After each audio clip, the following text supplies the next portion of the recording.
Hello, beautiful people, and welcome to Drawing Down the Stars. I'm Snappy, and I'm joined today by my good friend, musician, artist, and poet, Graham Cwinn. How's it going, Graham? Pretty good. Things are looking up. Amazing, amazing. Life is beautiful. Life is beautiful. It's so wonderful to be here with you and to have this opportunity to be able to chat with you about your poetry and your work. So, you were telling me that this is a new thing for you. You recently created this new work, a chorus of angels sing these mournful hymns. And you were saying that this came together in a single night. Why don't you tell us about that event and what this collection is all about? Right. So about a couple weeks ago now, a week and a half ago is when I composed it. I was inspired by some more masks created by an artist I love, Jim Davis. One of his masks is on the cover of my book, The Dust for Lives. And here's the cover here. So this is one of the masks. And it's from a series of masks he called The Angels. And it just really struck me with this feeling of like awe and terror, and how that's like I felt like it really evoked that angelic image that he was trying, that one should convey when portraying the divine, because it's so like inherently other. Right. And really makes me think of Bataille and some other religious studies authors where you talk about that experience of the divine. It's such an intense experience that it becomes that polar experience, right? It's so glorified that it is terrifying, right? It is so terrifying that it is glorifying, right? It becomes that weird interim space where the divine exists in all of its awe and transcendence, right? Exactly. And so I thought it would be cool to compose, it inspired me to write a bunch of hymns, I guess, as I called them. And each one is a different exploration of what it could mean to be in this state of the sublime, this awe and terror. Oh, that's so interesting. And so all of them were composed in a single night. Yeah, there's only 10 poems, but, yeah, I wrote them all over the course of a few hours, and then spent the rest of the night editing them and deciding what order to put them in. Of course. Amazing.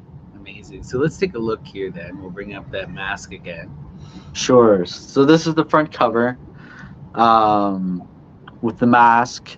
The title, A Chorus of Angels Sing These Mournful Hymns, was inspired by the auditory hallucinations that I often have of sort of like an audience, not an audience, but more like commentators sort of narrating my life and commenting on it.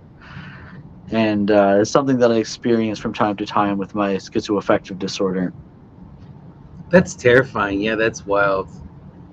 So they're just Yeah, voices that are in the background, just speaking and describing what you're going through and offering opinion. Is that what you mean? Yeah. Wow. exactly.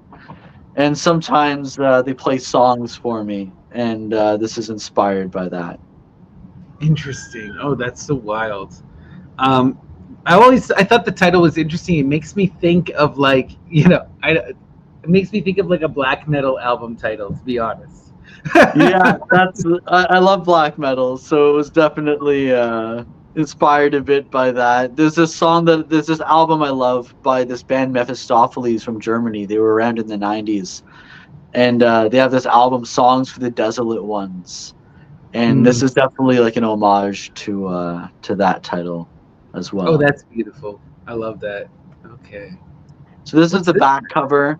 It's another one of these angel masks, and it reminded me of like if death were to have a face, this would be the face of death. Wow, it's very moth-like. Yeah, that's why I thought of like the death. It represents like a death and a rebirth, right? Like the womb tomb sort of thing, like the moth emerging from the chrysalis, and the caterpillar that it once was is dead. Oh, that's so metal. Beautiful. So I actually purchased these masks from Jim Davis, but they haven't arrived They yet. haven't arrived yet. Okay, but these are they're now in your possession. They are. I claimed them. And it's very interesting. I definitely get this kind of Mothman kind of angel imagery for sure. Yeah. So So this tell is me about a this. sigil. There's two sigils that I've inscribed in the front and back covers of each copy. This is on the front cover, and it represents a piercing of the veil or an awakening, like a piercing of the lens through which we use subconsciously to perceive ourselves in the world around us. So this represents lucidity and clarity Oh, through a interesting. violent act of piercing into our true selves. I love it. Now, of course, we start with something related to Artaud because it's me, and I love Artaud. This is a quote by Peter Valent from his book Obliteration of the World, A Guide to the Occult Belief System of Antonin Artaud, which I highly recommend. You can get it from Infinity Land Press. He penetrates and scratches the face in search of a light behind the form, that which would designate the real body. Oh, wow. This is in relation to Artaud's portraits that he makes of people, and how, his friend Paul Thevenet, who is also the editor of pretty much the entirety of his work, commented that he created a portrait of her that showed who she was going to become. It was Oh, that's an image of her true self. wow. And She's this the is one that he dictated Heliogabalus to, correct? I don't think so. That was No. N.A. Nin, I believe. Mm. Paul Thevenet, though, he met her later in life, and she organized all of his notes and manuscripts and had them collected for Gallimaud's Oeuvre Complete, which is like over 20 volumes of Oh, his wow. writing. Wow. So her touch is felt on Artaud's work, let's say. Beautiful. Exactly. Everything we read about when we read Artaud, we're reading it through her lens, in essence. Yeah, that's beautiful. But this, I want to talk about this for a little bit. That he Yeah, penetrates and stretches the face in search of a light behind the form, that which would designate the real body. This quote stands out to me, and I really like it. And I know why you chose it, because it really does kind of highlight one of Artaud's quintessential magical um, works, which is this idea of self-obliteration and the creation of the body without organs, right? This a return to a transcendent self, a self behind form, right? That exists beyond and without form. Um, and that idea of penetrating and scratching, getting into the essence of something to its core, right? exactly. And I chose this. Yeah, that's exactly why I chose this, and that's what inspired the sigil that I put in the front of the book that we just looked at. It's about recognizing that behind every form there is this light, this transcendence, and it's within everything. Right. And You to just put have this to also, go ahead. reveal it. Right, just have to reveal it. And to put it into further perspective, it makes me think about how, Artaud, after his his Mexico experience, then goes through that whole self-obliteration arc where he tries to eradicate his name and his face, and he starts claiming to be the Christ and claiming to He have calls no himself the form. revealed one. Yeah, the revealed one, right? Very interesting. What a powerful image. Okay, cool. So let's go to hymn 1. They're all hymn 1, hymn 2, hymn 3 from 1 to 10. So I'll read this one. Let the earth grow old and wait for our demise. Angels sing these mournful hymns, they burn us with 1,000 eyes. In their gaze we see the pit, screams clawing from the fire, and we fall down into it. Apollo laughs and plays his lyre. A transformation foretold by the gods of old. Humanity melts below and at last becomes whole. Oh wow, that's beautiful.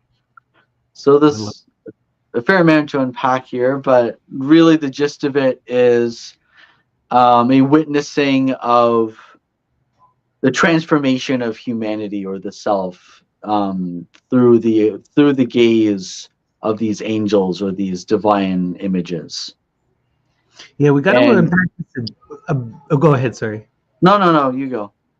I was just gonna say, yeah, we need to unpack this a bit because that gaze is such an essential, powerful thing, right?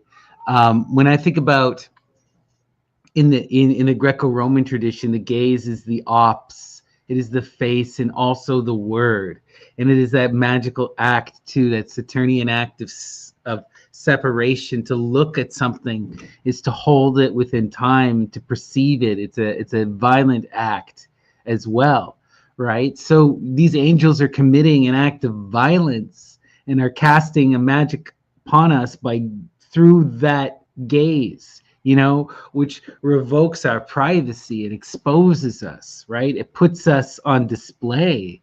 It's a really interesting kind of thing, and that's also like where all of the muse's power lies. It lies in the ops, in the gaze, right? You see this constantly also with Medea and Helen and Circe. Their power is through that solar gaze. It's interesting. Exactly. And so in this gaze, humanity sees a glimpse of what they're to become, what has been foretold, which is a sort of like a remerging of humanity, sort of like how humanity was split by Zeus. This is sort of like a reforming of the androgyne, which comes up again in another poem, another hymn later on. Wow. In their gaze, we see the pit, screaming, clawing from the fire, and we fall down into it. Apollo laughs and plays his lyre.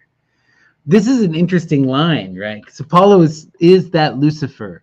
Often people get confused by this, but Lucifer is just a Latinization of Apollo. And Apollo is that light bringer, that one that brings wisdom and exposes.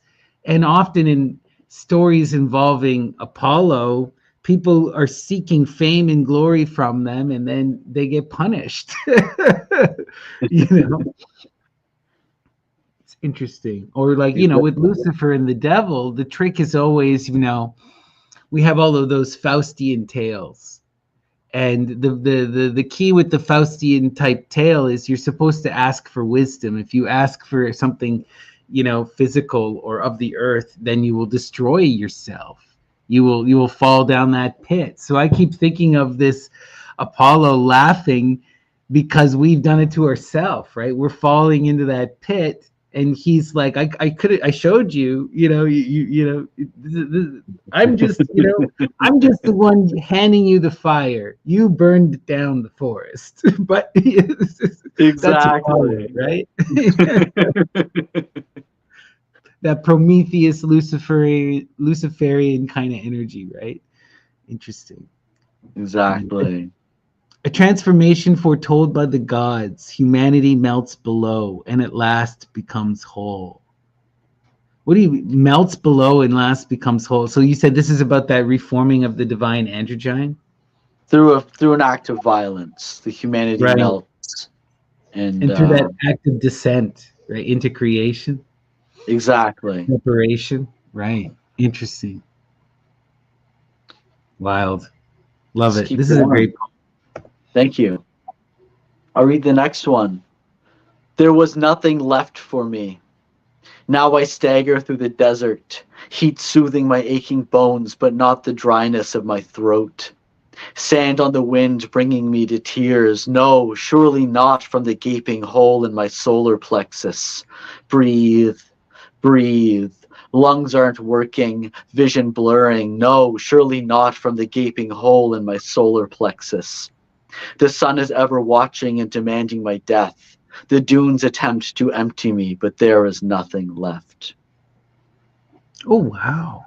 So there's a bit of a story behind this. Okay. In 2009, 2009 or 2010, I traveled to Morocco, and I lived there for about a month. And for a few nights, I stayed in the desert with some Berber people, and they're like the native indigenous, one of the native indigenous groups there. And this is sort of some of my mind sort of traveled back to that time and how I was feeling at that moment, which was feeling of intense emptiness and despair. This was about a year after my second suicide attempt. And I went, ultimately the desert, I felt a power from it, a healing power, but this was my impression when I first went in. Oh wow, that's so interesting. This is such a wild poem. What stands out to me, especially now saying that, is all this imagery of the solar plexus. Because when I think about the solar plexus, I think about the chakras. The Manipura chakra is that solar plexus. That's where your gut feelings are. That's where all your fears are. But it's also that grounded center and your strength, right? Really interesting. What is the whole thing? What is your perspective, and why the solar plexus? Pretty much everyone I know who's experienced trauma, when they talk about where they feel it in their body, they often describe it in the solar plexus. Right. And that's often where I feel it. I feel like there's this place inside of my body that I would push negative feelings down into to extinguish them or expunge them. But ultimately they just concentrate into a more dense form as opposed to actually being destroyed, and it weighs you down, leaves you breathless. Interesting. And then this part, the sun is ever watching and demanding my death. The dooms attempt to empty me, but there is nothing left. That's kind of wild. So the sun is ever watching and demanding my death. This sun here is it's a personification of these sort of, when I'm more psychotic and delusional, there's a belief that there are beings that created me and control my experiences, and they're the ones that comment on my life, sort of narrate it. And this is sort of like an image of the sun represents these beings. Oh, interesting. Let's go to the next one. Sure. The angels descend upon this mortal plane in a storm of wings and horrific trumpets, whose cries pierce the very sky. This retinue, this chorus, have come to serenade our demise. Yes, these ethereal songs herald the ushering of our souls into oblivion. So this is sort of part two of the first one. Okay. It's beautiful imagery. It makes me think of a lot of that illuminated manuscript imagery you'll see with those heralding angels. Those also a lot of those apocalyptic texts from the Middle Ages and the Renaissance. You'll see a lot of this type imagery, choruses of angels blaring their trumpets, destroying Jericho, destroying, just ushering that apocalypse at the end of time. Craziness, right? Exactly. That's exactly where the inspiration comes from. So you hit the nail on the head there. Well, it's very evocative. It's very evocative, right? Totally love it. It is. I've always loved those illuminated manuscripts. Ever since I was young, I was fascinated by them. The passion that went into each one. Right. It's wild. It almost seems alien, in some ways. It does. Interesting. Yeah, this is a beautiful one. Let's continue. Sure. People will recognize some imagery in this one. This tower that reaches the heavens, it must one day finally fall. Hear the thunderous call that damns its blasphemous builders. Cast down to the earth and cursed with many tongues, their mouths no longer sharing a cerebral hearth. Scattered across the land, bloodlines crumble like the shadow of the tower. Scattered by his hand, scornful spit that's made of fire makes us cry and cower. Yaldabaoth, his mouth it froths as our lives are devoured. Wow. So this is obviously the Tower of Babel, and I reference Yaldabaoth because the Gnostics often, in some Gnostic sects, there's a comparison between the Demiurge and Yahweh, or the Creator God. And so this is sort of like a mingling of those two tales. Yeah, I love it. I love it. I love the opening sentence. I really get that scene, that feeling of that Yahweh or that Zeus using that thunder to terrify, right? To call out the hubris of building that tower, right? That giant phallus, Yeah. cast down to the earth and cursed with many tongues, right? Yeah, Beautiful. before there was one universal language, and then after the fall of Babel, they were cursed with different languages, Right. so that they couldn't understand each other. I just love this imagery here so much. I want to point it out. Their mouths no longer sharing a cerebral hearth. Sharing the hearth as this imagery of unity, and as this imagery united in language, and connecting it to the mind. That's beautiful. Love it. Thank you. Thank you. One of the things why that stands out to me so much is because the hearth is such a important magical thing within the Greco-Roman tradition. The hearth is Hestia, and Hestia is a goddess, and the hearth is the first and the last, right? The first thing you must propitiate to, and the last thing you must propitiate to. The firstborn child and the last to be spit up by Saturn. The first to be consumed and the last to be split up. And also that Hestia is the seat of the home and the seat of democracy, right?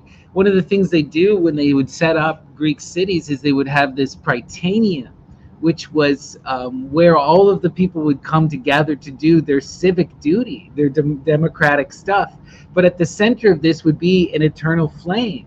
And that flame would be connected to the original Prytaneum back in Athens. And this would be all this symbolic flame connected to that Hestia, to that hearth, right? And so democracy, as we understand it, community, the home, all of this comes out of that hearth, and then that family image, and that loving kind of goddess virgin mother, right? Really, really powerful. So connecting that also to the speech is really interesting. I love that. Awesome. Yeah, it's, the hearth is a really interesting image. For sure. So much going on. In the tower too, right? That Tower of Babel is also just that tower within the tarot. And I think about, that Aries energy, and this energy of your plans coming to for naught. Your everything collapsing, being stricken down to its foundation, scattered across the land. Bloodlines crumble like the shadow of the tower, right? These things crumble. Scattered by his hand, scornful spit that's made of fire makes us cry and cower. It's intense imagery. Love it. Yeah, let's continue here. Sure. So this is inspired by a poem by Jacques Prévert, who was mostly known for being a friend of Artaud, but he's an incredible poet in his own right. And so I borrowed an image from one of his poems for this one. I smear your face with my blood to seal a part of me within you. A ritual of union, a new projection of our being, the birth of the androgyne. You smear my face with your blood to seal a part of you within me. Oh wow, that's intense. A blood pact. And it's almost like a recognizing of yourself and the other, a coming together, like you said, reforming that androgyne through that sharing of blood and in that oath. Wow. Sort of like, yeah, it's like a blood covenant sort of thing is what I had in mind for this poem. Wow, that's intense. That's a real, it makes me think of that alchemical wedding imagery as well, right? It's a love and a partnership, but it's a partnership that's coming together for that purpose of unification, of achieving that higher ideal of knowing the self and healing the wounds of separation to reform that phonies, that androgyne, right? That thesis. It's beautiful. Exactly. That's all I really have to say for this one. Yeah, love it. Crushing bones with heavy stones, arrange them in a symbol. Matching blows with deep bellows, breath on the air forms a sigil. Still alone, this race unknown in their nightly vigil, empty throne that no one owns, screams vituperations. Oh wow. So what do you get from this one? I'd like to see what your impressions before I start to talk about it. Well, this is having the self crushed and transformed into a sigil is a wild magical image. You know, it's also that reformation in self transformation, the turning of oneself into that magical story, that magical image that can then evoke one's will. It's a wild image. Still alone, this unknown race in their nightly vigil, empty throne that no one owns. So That reminds me of. the race Go ahead. unknown is like the angelic beings or the beings that live in my delusions. And the empty throne that no one owns, it's implying that sort of like no one deserves to sit on the throne. But we create the throne, but no one should sit on it, you know? Well, part of that magical act and in that Thronos imagery is that recognition that, we are a part of that Godhead, and the ascension of the throne. It's claiming, a rightful place, in that power, and it's a coming to that enlightenment. Very interesting.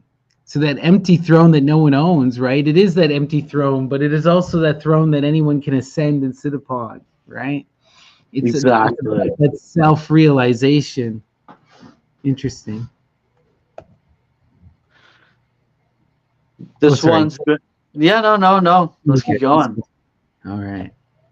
This one is about my recent hospital stay. I'll just read it first. 10 nights and 11 days I endured the madness, the lust for death implanted. 28 years I've endured this sadness. Within myself I languish, suffering eternal anguish, stripped of all attempt at language. Oh, wow. So in November, I was briefly hospitalized for 10 days and 11 nights. And it was a very dark time for me. I hadn't been in that sort of headspace. I always have these suicidal thoughts that are plaguing my mind, but I was feeling much more compulsive to act on them at this time, which is why I went to the hospital.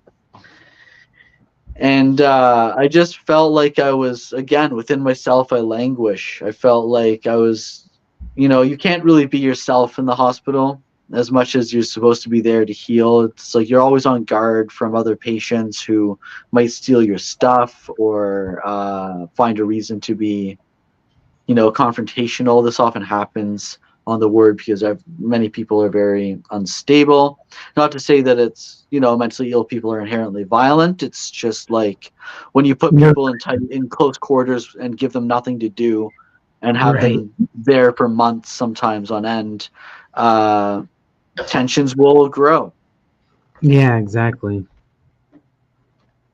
And stripped of all attempt at language. This is like halfway through my hospital stay, I started experiencing this profound something that happens with schizophrenia spectrum disorders is called a flat affect. And I was feeling like it's sort of like you can't express the emotions that you're feeling, whether they're positive or negative. I was feeling a lot of thought blocking, so I couldn't express what I was feeling. I just felt like mute and stolid, Wow. Yeah, that's wild. Just completely disconnected from self and from place, right? You're just in that diegetic, hospitalized, sanitized place, and you have no, you can't say anything. Oof, that's awful. Yeah, it's prison within the self. Mild. We can keep going here. This one, is a bit, might seem initially a little bit of a different sort of take. This one and the next one from the rest of the poems, but there is a theme here, connection, and I will explain it after. Body without organs, penetrate this sacred vessel, kenosis of the corpse. It is emptied and begging to be filled by the fluids of my Holy Ghost.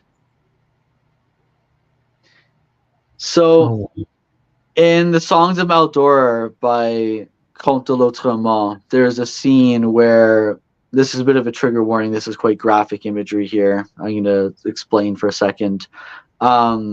He kills a child and removes all of her organs through her vaginal opening and then copulates with the body. oh my God. Yeah, it's quite disturbing.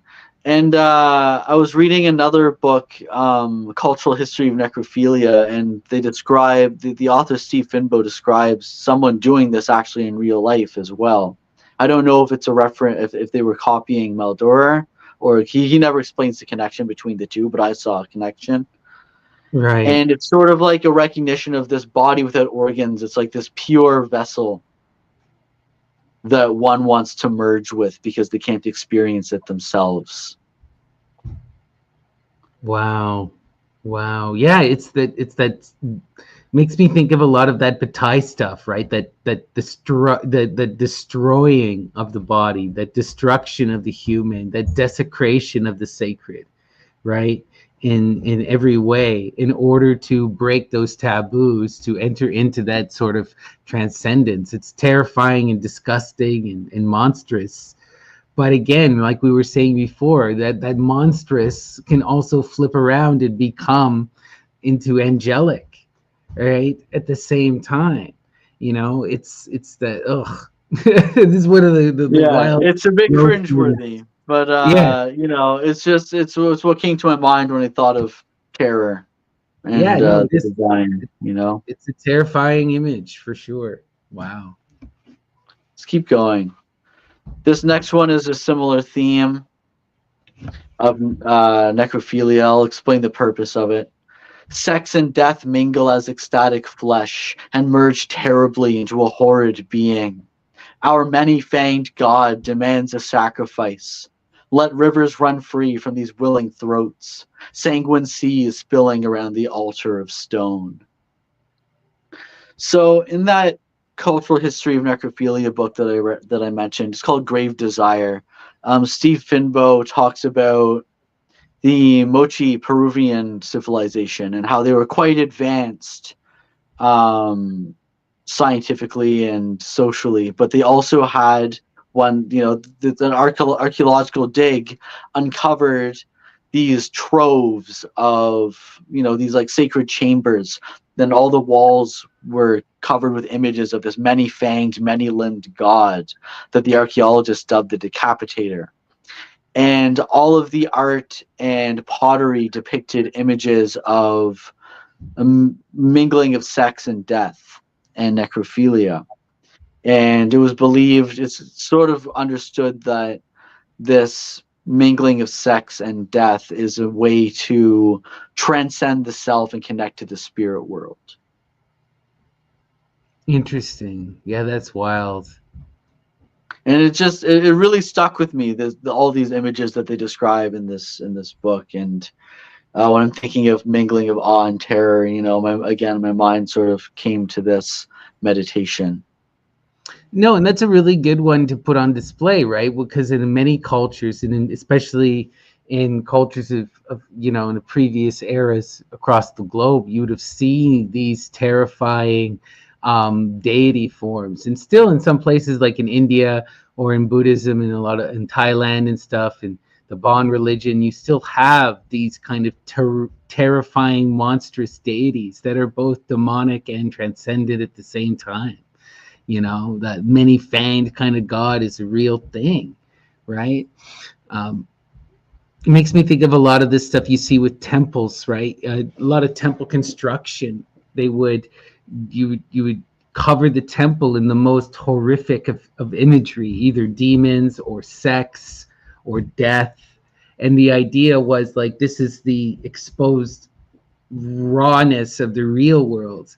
And when you enter the sanctum, you're now leaving all of that behind as you enter into this temple, this sacred space, which has been sanctified and made pure, by in some ways rejecting and exposing that vileness and wearing it on its outside, you know? That's really well put. Thank you. It's much more succinct than I could have construed. I could have put together. It's interesting stuff. I love it. All right, let's So now we continue. come to the last poem. Short stream today. I'll read it first. Silence is my name, and I am an abyss. Every voice will crack and die, breathing now just a faint hiss. Gasp of death gives up the rest. Yes, it's finally come to this. Buried remains among the sacred grains as we pray for them to flourish. Silence is my name, and I am an abyss. Oh wow. Oh wow. I love that. I love that. Silence is my name and I am an abyss. It really makes me think of Harpocrates and the Great Mother, right? Isis, right? Because this image of the silence, right? The child evokes that silence, right? And sits upon the mother as that bringer of silence. And that Isis is representative of the womb of creation, of that abyss. And out of the abyss is born that child, right? Comes that form out of nothing, right? It's interesting. Love it. So this poem is that's a beautiful interpretation. I'm glad that that's what you got from it. It was inspired by something called thought blocking, which is like a neuropsychological symptom in many in several conditions, especially schizophrenia Mm-hmm. and schizophrenia spectrum disorders. And it's when the person's speech is suddenly interrupted by a silence that can last a few seconds to a few minutes. And when the person speaks again after the block, they'll be like a completely unrelated topic. It's like that train of thought has been literally removed from their mind. And with schizophrenia, there's often a delusion that someone is editing your thoughts. Right. You feel like you're cut, like there are gaps in your experience. Exactly. You fall into an abyss of silence. This happens to me sometimes when we're doing streams, which is why I'll often pause for a bit of a while and then struggle to formulate what I'm trying to say. It doesn't happen often, but it does occasionally. And on some days it's significantly worse than others. And that's, I find it difficult to engage with media, with books and reading and stuff, because I'll be reading and creating an impression from this book, and then all of a sudden it's like just like nothing. It's like this like void. And then things sort of resume, and it makes it very difficult to focus on conversation, on watching movies, reading books. It's quite profound. It's like a literal death. It's like the thought was alive, and then the thought is silenced and put to death. Almost sounds like a petit mal seizure, the way you're describing it. This is present in petit mal seizures as well, thought blocking.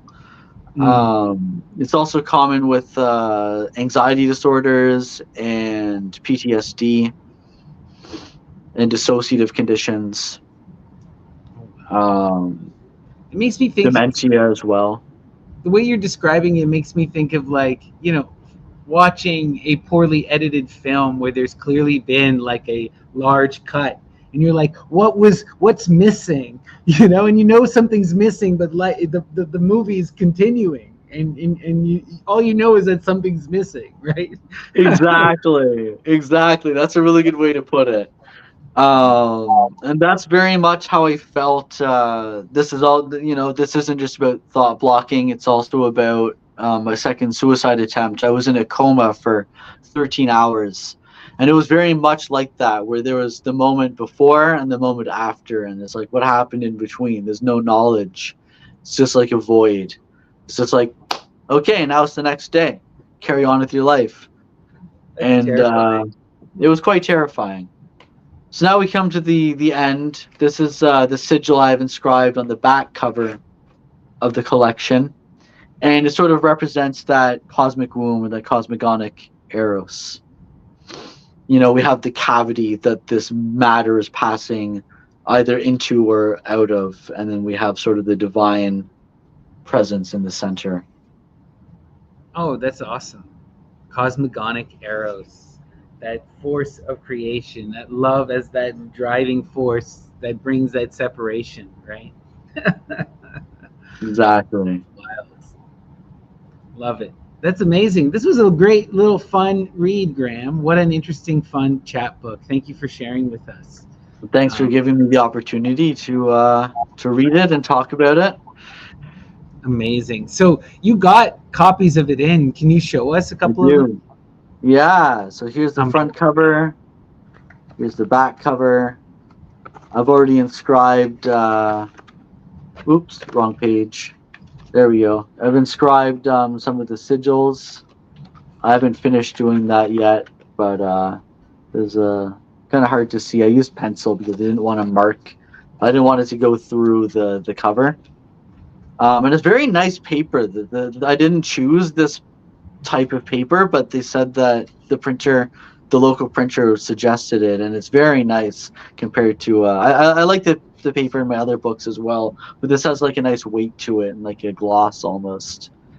Oh, I love that. And Good paper really yeah, makes a book, you know. And definitely. so you now have those available on your Things in My Press store? Oh, well, that's the Or Things in thing My about Press? this collection that is so fun is that it is included for free with anything else you order on my site. Oh, I love that. I love It's just that. a little bonus because it's quite short. I didn't really feel like charging like $2 for it or something. It just seemed kind of trivial. So I said, I'll just include it as a nice little bonus thank you for ordering from the site. Amazing. And so you can get, if anyone is interested in purchasing any of Graham's books or any of his publications, you can find in the description below his link tree and a link to his publication house, Things in My Chest, and all of his works there. How many chapbooks and poetry collections do you have at this point? This is number 20. Number 20. Wow. Yeah, 20 publications since 2013. But most of them were within the last couple years. Still, that's amazing. That is such amazing work. And do you have anything else in the works that's on the way? I know you've been working on your graphic novel. Are we going to see a release of that soon? I'm hoping so. I'm in the process of scanning it. About halfway through. It takes a long time because I'm doing a very high resolution scan, so it takes about 5 to 6 minutes per page, and it's 300 something pages. So it's taking me a while, but I have about half of it done, and then I need to compile it into a PDF and do some little last minute digital edits. So I pushed the release to the end of April. I think that's a realistic goal for me. I tried to have it out the end of this month, but then my hospitalization and stuff really derailed everything. Yeah. So April, end of April, Sleep Turbine will finally be out into the world. That'll be fun. And, Looking forward to it. And then we're we working can on it wait since- 10 years for part 2, right? Yeah, I'm working on part 2 as well. It's just funny because I know when we did our Sleep Turbine episode, you've been working on this project now like a decade. Almost or so. since 2017, yeah. So Wow. quite some time. There was a long pause in there when I had my wrist injury and had to recover. Mhm. But yeah, other than that, not too much. The isosceles infection. We're releasing our CD probably in March, finally, and we're just finalizing getting together to finish off the artwork to go in the CD, and Beautiful, then it'll be beautiful. ready. Fun. And yeah, everyone can check out the isosceles infection in the link tree. You can find their Bandcamp. Yeah, Beautiful, beautiful. Well, anything else to mention or you want to talk about, Graham, before we call it? I guess that's the end. Amazing, amazing. What a lovely book. Everyone, please support Graham. You can buy all of his books, and this one is included with any of your purchases if you go to his publication house and check it out. Um, this is the A Chorus of Angels Sing These Mournful Hymns. A lot of fun, a lot of fun. Thanks again, Graham, for joining us. And Thank thank you you for guys, having me. everyone in the chat for checking it out. Lots of fun. Okay. And oh, we have on Sunday, we did a flip around. So Occult Explorers is going to be on Saturday, and Graham and I's show, Searching for Dragons, is going to be on Sunday. But this coming Sunday, we're going to be diving into Artaud. It's Artaud 1939? What is it? 1937 Apocalypse. 1937 Apocalypse. Thank you. And this is a wild time and going to be a wild read. You already sent me the slides, and I did a little brief peruse, and it's Artaud at his most intense. This is right after his trip to Mexico, where he has gone through that magical initiation, and now he has gone through that self-destruction phase. He believes he is Christ, and he's traveled to Ireland to fulfill his prophecy, right? Exactly. It's gonna get pretty intense. It's going to be wild, right? We're going to have some fun diving into the depth of Artaud, which is always interesting. And we get to see the Momo on full display. All right, everyone. So I hope you guys join us for that. That'll be Sunday, 3 p.m. Eastern. Thanks again, Graham. I always love chatting with you. And please hit me up as soon as you got something else in the works. We always love talking about your poetry. Okay. Sounds good. Thanks for having me. Much love. Take care, everyone. We'll see you soon.